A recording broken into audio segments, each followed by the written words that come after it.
Welcome, Michel. Very happy to be with you. I know you're in Poland right now, in Warsaw. Very happy to be here to talk about your latest film, Sundown, that's playing here at the Toronto International Film Festival 2021. I'm very excited. I'm happy about this screening in at Tiff, particularly because it's with British cast. So I think after New Order last year, it's a nice way of being back in a different way. So I'm very excited. It's really, really different, and that's exactly where I wanted to start. Last year, we had New Order in the TIFF 2020 selection, set in Mexico City. You are, again, shooting in Mexico, but a very different story. Can you just tell us a little bit about the background to Sundown? Well, it's a mix between the city, between Acapulco, and personal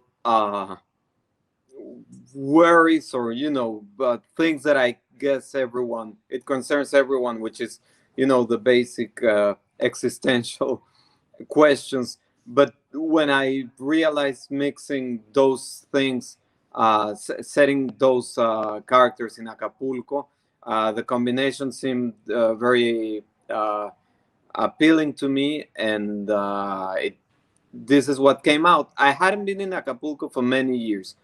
It's the place where I would go more as a kid and as a teenager. I would go there several times a year and stay for weeks on occasion. And I hadn't been back up until like 4 years ago. And I was there with a girlfriend, non-Mexican. And I hadn't been there in 10 years. And suddenly we were harassed by federales, by policemen, just for the sake of it. I don't know what for. What I mean, some corrupted way of getting something out of us. But immediately I thought, I was worried about my girlfriend, who didn't understand a single thing of what was happening, because the federales were advising me, not advising, at gunpoint, yelling at me, get out of the car, and asking her if she was in danger, if I was a kidnapper or something. I don't look like a kidnapper. I think no one would be afraid by seeing me. But to make a long story short, nothing came, nothing dangerous happened. It was a stressful situation, especially for her. But then a year later, I found myself without this girlfriend and in the middle of a crisis, close to turning 40. And I don't know how the mix of all these elements and that visit to Acapulco triggered this story in my mind. And I wanted to work with Tim Roth again. So it was all a combination of all these things. And a long depression I went through that triggered this script in my mind. No, it's interesting because you showed two, part of the film, you showed two very different sides of the Acapulco that you can see, right? We start with at the beginning with Tim Roth and Charlotte Gainsbourg, and they're in a different Acapulco that he then decides to go to, right after the what? Yeah, I think where the movie begins, it's a small reality of Acapulco, which is also a small reality of Mexico, one that only a very limited amount of people have access to, and then the vast majority live in the country and in Acapulco in a very different way. Tim's character, they're in Acapulco at the beginning, but other than La Quebrada, that they go and visit, it could be Thailand, it could be anywhere, this luxurious hotel. And then Tim starts drifting, and without knowing where he's going or whether he's looking for something specific, he's just drifting. We don't know why. The audience, it takes the full film to realize that, but I find it interesting that the journey is also a journey to very important, iconic places of Acapulco. So at the end, the film is I would say a love letter to Acapulco, full of of spines. No, I mean a love letter in a complex way, but it's showing a lot of the place, not just the touristic typical places. Yeah, no, it's true. It's like a problematic love letter. I don't know if you've seen the show White Lotus that's like really popular now, but it remind the at the beginning of your film, that kind of high-end resort that can be anywhere in the world. I found that really interesting, moving from there to this more popular spots in Acapulco. That for me has a lot more flavor and Yeah. character. That Acapulco. That's where I was vacationing when we went through that episode. My girlfriend and I, we were in that old Acapulco. And so the story, takes some turns that you're totally not expecting, right? Like, I mean, we don't, at the beginning, you don't understand why Tim Roth's character, instead of going home with his sister and his niece and nephew, like decides to just take off and get lost in Acapulco. And everything that happens there, like, you were talking about that dangerous piece, it doesn't seem to affect him. Like, when everything is stolen from his room, he doesn't really seem to care. Yeah. What were you trying to like convey? I don't know. What were you thinking about when you were writing his character and showing these sides of him? I guess he's trying to find answers. Maybe not even trying anymore, but in any case, he has the big questions unanswered. So he doesn't care for smaller matters that come his way. He certainly doesn't care anymore for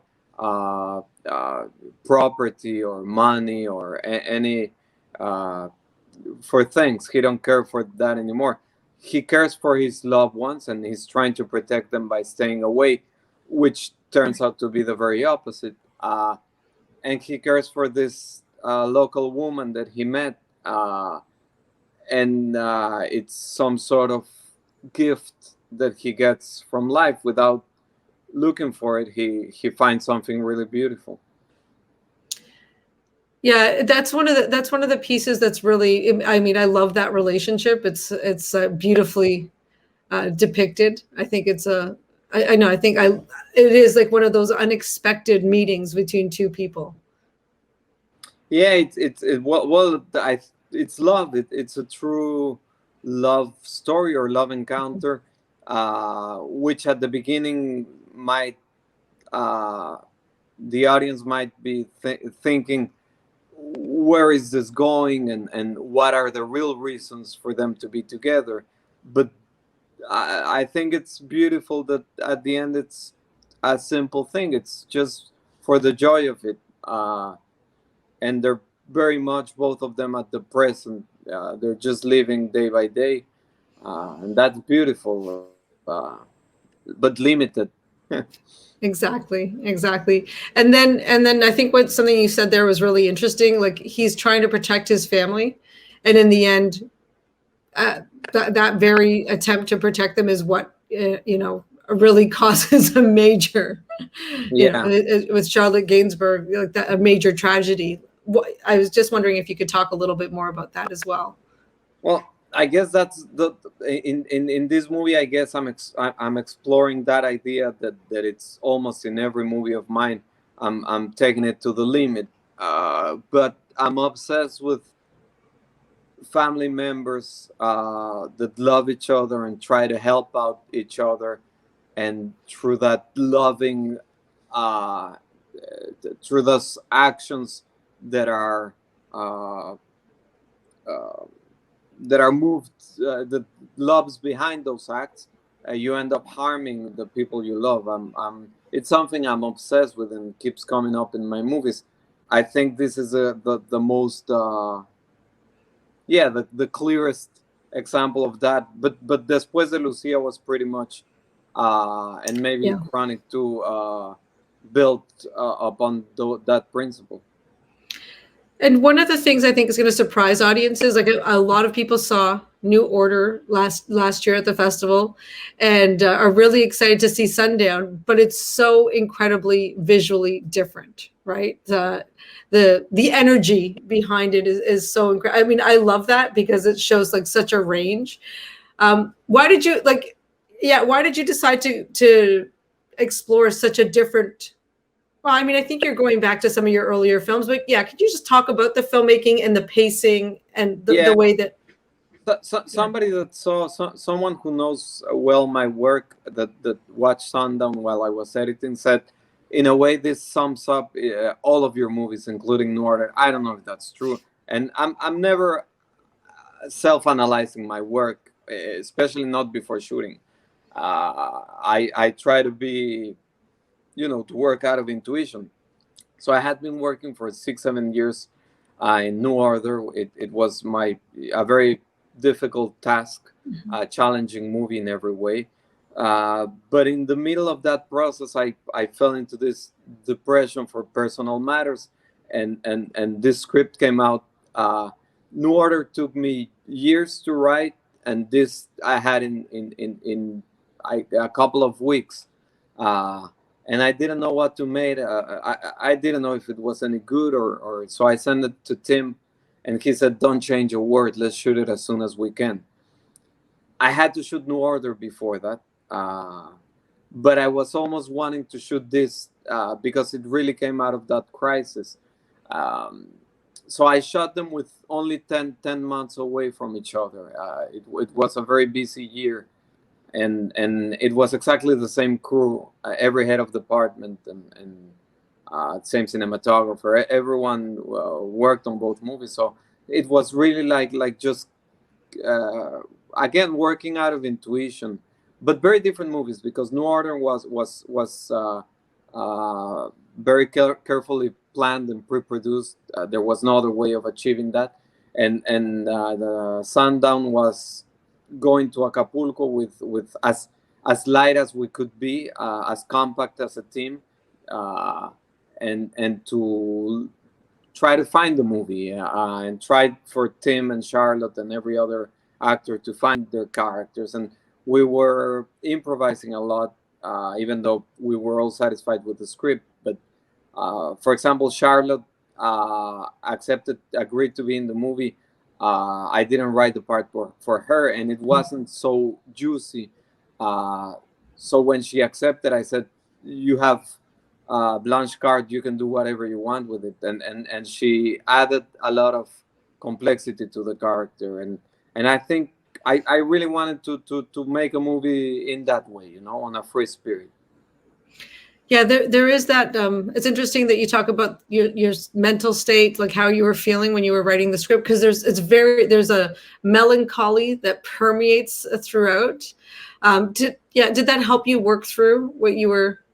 Of course, it didn't solve my conflicts, no. And I still have the big questions there remain. But of course, it gave me a different kind of satisfaction, and it definitely helped. I think filmmakers, especially those who write their own movies, are blessed in that way, because you work with personal material, and you don't solve things, but it does. I did feel different after the shooting and throughout the editing, and I'm satisfied with the movie. I never praise my own work, because one has to be crazy to do that, but I appreciate the movie because it did help me a lot, for sure.